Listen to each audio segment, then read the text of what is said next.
afternoon, usually sa mga kapatid.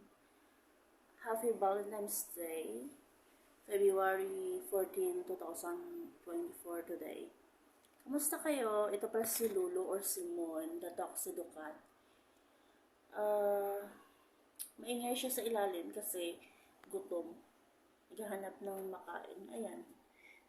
Naghihintay ng bigyan ng pagkain. Nagsasaing pa ako. Kahapon minakain ko siya ng isda. Ayan, gutom na gutom. Paano na kung wala ako dito? Halimbawa, mag-abroad ako or magtrabaho, sino magpakain sa'yo? Hindi man sana magutom si Mingming. Kawawa, stray cat siya.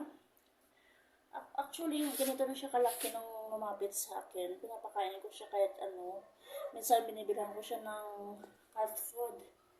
Kaso kasi, mahal kasi ng cat food, wala pa akong budget ngayon. Sa katapusan pa may pera, bilhan kita 1 kilo. Kung may ulam, yan, share kami.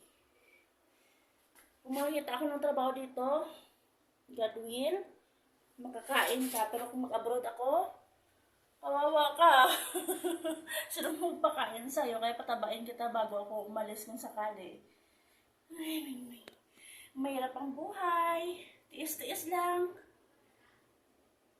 Mon, I pray na may magpapakain sa'yo kung wala na ako dito, ha? For example, kung matuloy yung trabaho ko abroad, or lucky ka kung dito lang ako nagtrabaho sa Bacolod. Kasi may mag-feeding sa'yo kahit isang beses lang sa isang araw. Say hi sa kanila, hi! Ash Wednesday today, kagtapos mag-rate ka ng Happy Valentine's Day. Tingin!